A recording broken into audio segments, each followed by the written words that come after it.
I'm Maria Menounos, and you're tuned in to AfterBuzz TV, the ESPN of TV talk. Now, let the buzz begin. Oh my gosh, guys, happy Easter, or for those who know, as your resident minister in training, Lord have mercy, happy Resurrection Day. I'm your favorite Afro-Latina, Franceli, here to talk all things God friended me. And of course, I'm so excited to be here with my girl, Mina, who is all things loving, all things emotion. I love her so much. How you doing, Mina? How's your Easter? I'm doing really well. I actually don't celebrate Easter, but it's been good. Yeah, it's been good so far. Better now that you're here. I know, right? I'm so happy to see you. We were sad that we had a week off, but we're so happy to be back. I'm telling you, this quarantine life is driving me a little crazy, but I'm so thankful to have shows like God Friended Me and to have folks like you and all the folks out there in the AfterBuzz TV land that tune in with us every week and chat all things God Friended Me. So I'm so happy to be here. What did you think about tonight's episode? I really liked it. I love seeing like Allie's progression as she's dealing with cancer and how, how it kind of relates to what her mom has gone through, but how she might be dealing with it differently. We don't really know how her mom dealt with it. But just seeing the interaction of that whole family together and the way Myles will report to his dad just to make sure that Allie's being taken care of and looked out for. I really like that dynamic, but I do understand why Allie's getting.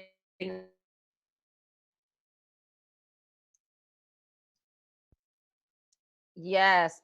Hello? Mina, you were cutting in and out there. Sorry, we didn't catch it. If you can say that one more time. Oh, no. Okay. Yeah, I was just saying that, I just love seeing the dynamic between the Finer family. I think the way that they're handling things is obviously, they're doing it to the best of their ability right now.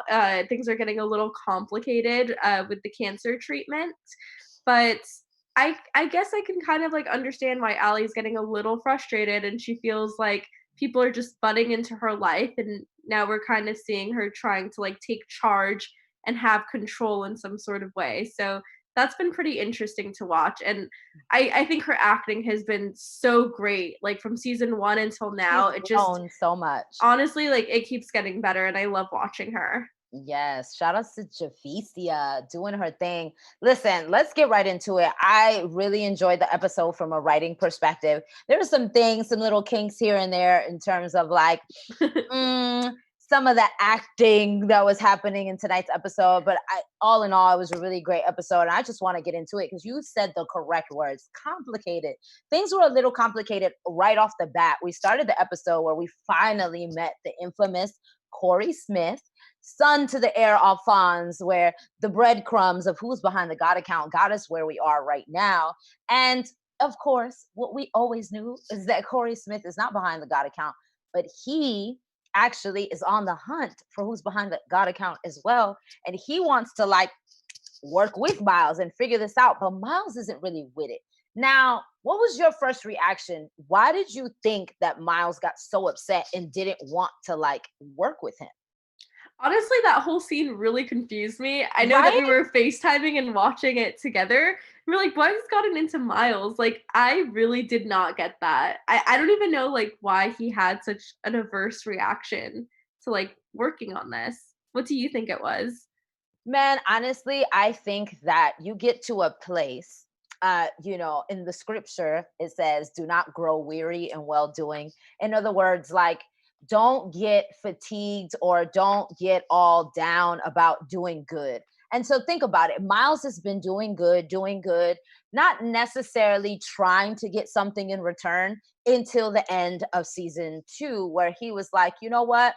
The end of season 1, sorry, where he wanted to bargain, or no, it was season 2, it was during the break.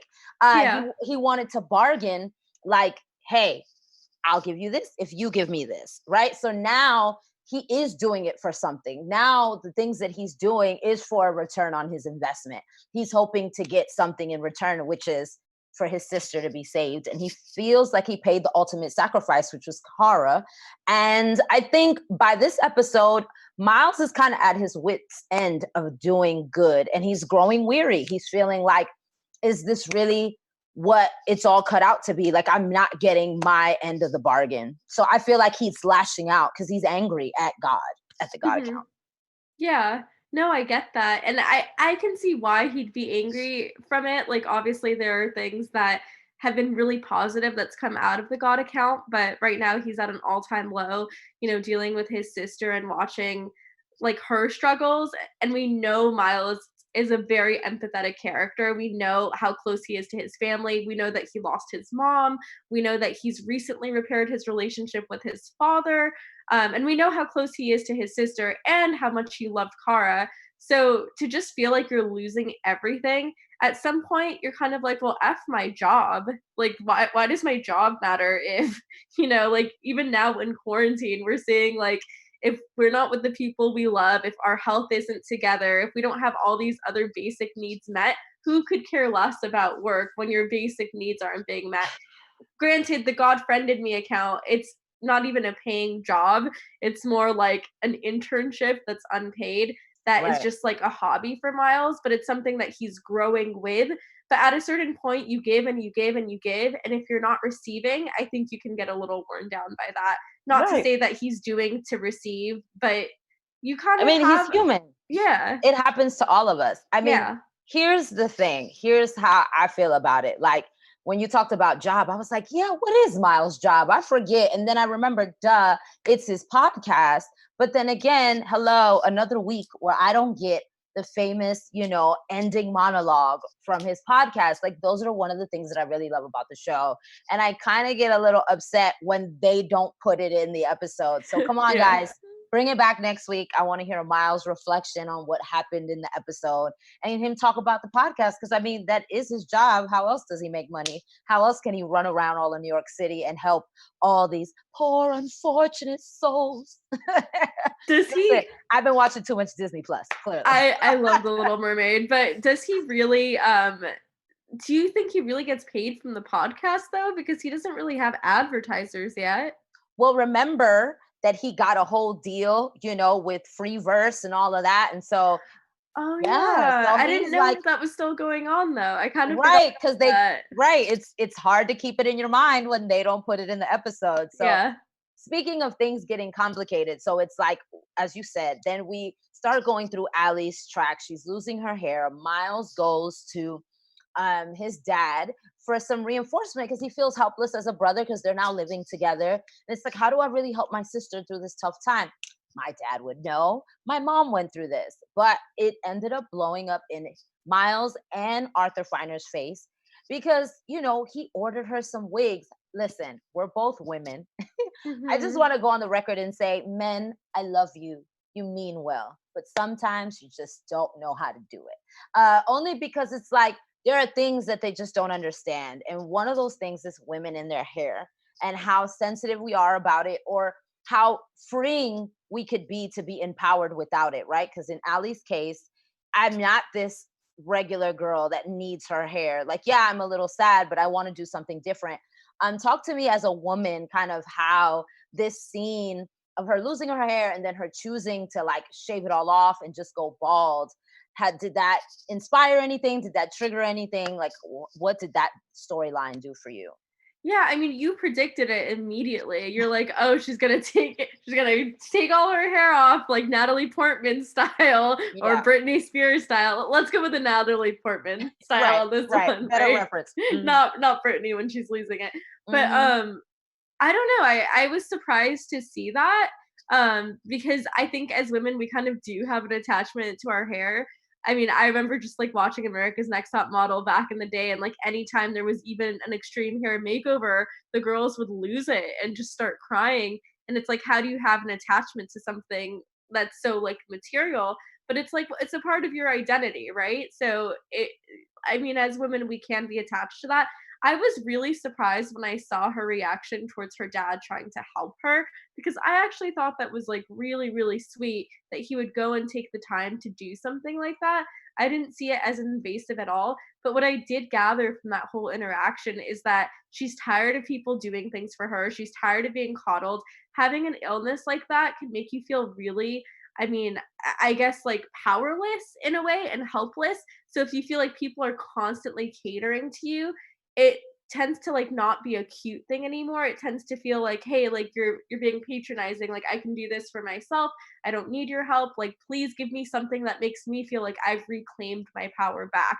And that's what I felt she did when she chopped off all of her hair. Like I don't need my hair. I can be Right. just as strong without it. Yeah, it's definitely a reclaiming of her time, a reclaiming of her power, right? Like that's what she did. I want to give a special shout outs to Ivan, who's always in the chat with us. So opinionated. I told you he was going to be highly upset about the storyline with Myles and Cara. He's like, I don't know if I could keep watching the show because, like, all of this for nothing. He lost the love of his life, and it doesn't seem like the show is going to bring them back together. So let's get right into it. I know last week I was completely just floored on how complicated it's getting and messy it's getting between Cara and Myles, and Cara keeping the secret that she's dating Adam. And I was like, she needs to come clean. She needs to come clean. Well, she finally came clean in this episode, but I was highly upset. Mina was with me. I love the fact that we watched the show together on FaceTime because it's like our way of still watching it together as if we were in the studio. So I love doing it this way. And honestly, I was up in arms. And Mina, you'll go ahead and say how you felt. Like I know you felt like, well, at least she said something. But in my mind, I'm like, but the timing, like, here's my thing. Here's how I feel about the situation. They're not really friends, not for real, not right now. They could be in the future. But here's my thing. If you're my friend and you're going through a really tough time, your sister has cancer, the God account is blowing up in your face, and you need me, I will take a rain check on plans with my boyfriend to be there for my friend. But because there's a conflict of interest, because they used to date, because her boyfriend would be very upset about it, she can't be there for her friend. And I'm just like, then what kind of friend really are you? And then what kind of friend really are you if it took you so long to come clean? Because there's still just a lot of messiness there, and I don't like it. You see, I love what you're saying, and I feel like there are a lot of parts to this scenario right now. I love what you said about they're not really friends because you really put this in perspective for me. Because I saw it as like she doesn't have to go with him, she has plans. And also, Myles, like, technically never said, hey, I need you. He said, let's grab a drink.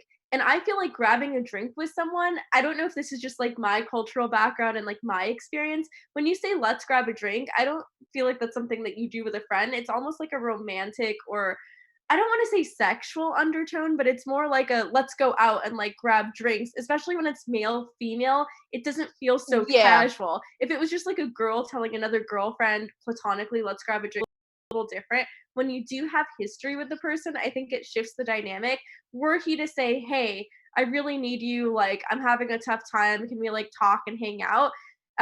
Like and Rakesh was there too, or like if they made it like a little bit more normal, then that would be fine. But it's always been awkward since the breakup. I never felt like they had a clean break. When we look at Rakesh and how his relationship kind of crumbled with, I forgot her name right now, but with his former love of his life that he felt Right. like he lost Jaya. with Jaya, he never had to see her again, right? So when you have to see the person that you were in Mm. love with and you still work with them on the very project that tore you apart, then it gets a little messy and complicated. And the one reason I'm so pissed off, and I am directing this to Ivan in the chat because he loves Cara and he loves Myles and he loves both of them together. The one thing that really upsets me about the relationship is that Cara said, hey, you put the God account first. You put the God account before me.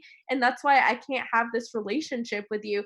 Meanwhile, they break up and she's back working on the God account with Myles when that was the very reason they broke up in the first place. So either Cara, you're lying or Kara's a hypocrite. I don't know which one it is, but that annoys me to no end.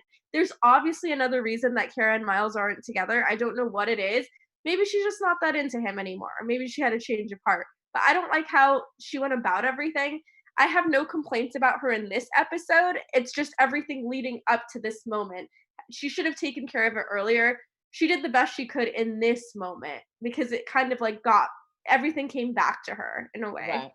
Well, these are definitely questions we need answers to, seriously. But I Yeah. will put a little rebuttal on what you were saying, in the sense of like, he said, let's grab a drink and for a moment forget what's happening. So that sentence after is like, I just want to forget about all the stuff that I'm dealing with for a sec. Mhm. So let's go have a drink. Now, yes, I agree. Let's go have a drink. Depending on your history, can it be a little multi-layered? But a lot of times, like, yo, that's how most people kind of numb themselves. They go to happy hour, they go to brunches. People don't realize, because it's very social drinking. And now Mhm. we have to practice social distancing. But, when we're out in the world, a lot of times, think about it, people who work 9 to 5, they're looking forward to 5 o'clock so they can go to someone's happy hour and just drink away the day, right? Oh, I need a nightcap, or I can't wait for the weekend so I can go to brunch. So there's a lot of numbing that happens, right? And Mhm. there's, no judgment in that regard, but just saying that there are ways where we try to forget what we're going through. And that's what he was saying he needed in that moment. Like, you know what? I just want to forget for even just a moment that Mhm. I have all this stuff on my plate. So Right. anyway, it is what it is. We have some questions. We want some answers. Yeah. God friended me. Let's get into it, please. I need to know. But let's talk about the friend suggestion. Let's get into tonight's big storyline, which is, Myles gets a friend suggestion from the guy who finds his wallet. We come to find out his name is Russell. He's on the run from the law. He got a baby. And then well, I call him Brandon because that's my friend. But Myles becomes a zaddy for a day. Like, let's just talk about this whole storyline. What did you think about the foster care, but then the bounty hunter, and then the bounty hunter and him are actually related? Like, the whole storyline was kind of complicated and crazy and intertwined. What did you think about it? What I will say is that everything came together really nicely at the end, and I was getting a little bit emotional, but then it was stopped by something that we'll get into a bit later. I thought the storyline was well written. I don't know how I feel about the casting, just because it's very rare that you see like a white male in a position of being a single dad on the run in the system. It just felt like it was like the 1% of the population of white males who are dealing with a situation that isn't typical of that ethnicity or gender, and it felt kind of miscast to me. But I Mm, will say, in the past, the thing that I've loved about God Friended Me is how they do have diverse casting and they put people in roles where we wouldn't normally see them. right. It just felt a little misplaced to me in terms of not story, but casting, to see a male in that position on the run. And I didn't have a lot of empathy for his character. If I were to read it, I would have empathy, but watching it play out, there was something about it where I couldn't connect with his character as much. I don't know what it was. It felt a little dramatic. I totally understand where you're coming from. I feel like maybe if the actor was a little more grounded in the work, it might have come across differently. Because the reality is that that's the unfortunate part, that when we think foster care, when we think the criminal justice system, we see brown faces, and we're so Right. accustomed to seeing brown faces that when we don't, it feels like it's not right. And the reality is that there are so many, people who come from Anglo-Saxon backgrounds that have grown up in foster care and grew up poor or get into trouble. I mean, I used to live in Macomb, Illinois, this small little town in the middle of nowhere, for 3 years as a little kid. And thankfully, I moved away to New York, where I got involved in the creative arts and all those things. But when I went back to visit a friend to go to her high school graduation, I mean, half those kids were in rehab or doing community service from like going to jail, because they get into high school and there's nothing to do in this small town. Mhm. Kids get bored and get into all kinds of trouble. And so there's always this misconception that, like, when you live in a big city, yes, in a big city you can get into bigger trouble, but there's also so much to do and so much to like cultivate and like keep your kids busy, as opposed to in these small towns. So middle America, there's all kinds of people getting into all kinds of things. So sometimes I do appreciate that we can start chipping away at the imagery, that when you see these kinds of stories, you only see brown faces. Right. Right. That is a really good counterpoint to that, and that's what I meant when I said I love how Godfred and Me does use diverse casting. The thing that rubbed me the wrong way though, why it didn't sit well with me, wasn't just the fact that he's a white male. It's that he's a white male talking to a woman of color saying, "You don't know what the system is like." Like just like assuming that she Yeah. doesn't know. And it just felt like so out of place, like some weird Twilight Zone where everything is like reversed. Um that just made me, like, a little uncomfortable and, like, not relate to the character. I just Yeah. there's something I couldn't get past, but that baby was super cute. We So cute. so adorable, and it was nice to see Myles and Cara in a situation of having to be caretakers and play house for a little bit. Yeah, that was kind of cute. I know Ivan appreciated that. And it was really nice seeing I love how sometimes during episodes they'll pop in like old friend suggestions. And Yeah. this episode we got to see the Patel brothers, right? The lawyers that they helped out save their law firm. So that was pretty cool getting them involved. They try to get Ray in there, but that didn't happen. But you know, Yeah. Ray comes back all the time, so we're sure we'll see him again. But I all in all, I really, really love this episode. I want to go ahead and get into our special segment. Yeah. Every week we do a special segment called God Speaks, where Mina and I tell you guys how God has spoken to us this week. And I'm sure God is speaking a lot during this quarantine. But also, you can chime in with us and leave in the comments how God has spoken to you. We'd love to engage with you, or you can hit us up on our social media and let's keep the conversation going. But Mina, how did God speak to you this week? Are you? I feel like quarantine has given so much time to just self-reflect and just be stuck somewhere. Mhm. Hard because I'm such an extrovert and I feel like I'm like slowly dying and I'm like losing my same time. It's forced me to like come face to face with the things that I've been putting on the back burner that I've really had to address. And right now I'm actually staying passed away less than a year ago. So it's been really, really hard to be here at times because there's a lot of memories. I'm constantly getting triggered. Obviously, like being in the house all the time when I can't go out. There's like no escape. So it's like kind of like forced me to like revisit things and kind of like reframe the way I think about things. So I feel like God has spoken through me to just like keep in mind that even though my grandmother passed away, like I have so many amazing memories with her, and a lot of the things that I love now are the things that she loved, like interior design and cooking, and just like I'm getting to like slow things down a bit and like really appreciate the very small, simple things of life as opposed to like just like distracting myself by going out and like working and doing other things and going to events and red carpets. Now I get to sit with myself and deal with all the things that I've been kind of avoiding. Yeah, definitely. I think the word of the quarantine is you can't keep running away. Like, we can't Yeah. run away from stuff anymore and keep ourselves busy. I'm definitely an extrovert.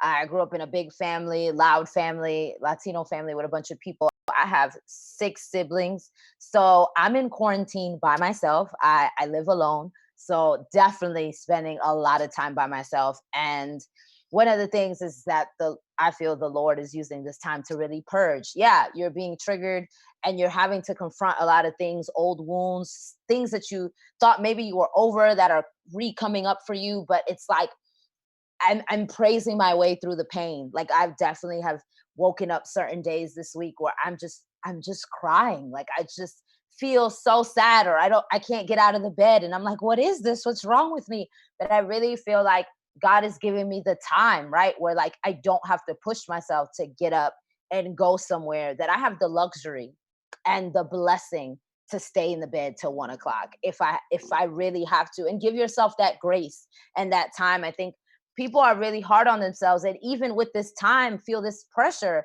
to still like do every challenge and write their next novel and do every monologue challenge. Like, there's this pressure that if you're really a creative, or if you're really who you say you are, that during this quarantine you're going to come out stronger. But I think that there's something about taking a pause and a reset and really taking this time to, like, you know, give yourself the permission to do nothing. I'm not saying Mhm. do nothing for 2.5 months, but give yourself the permission to, on certain days, if you're just having a day, like, don't get up till 1 o'clock. Like, Mhm. I just think that we spend so much time going, going, going, going.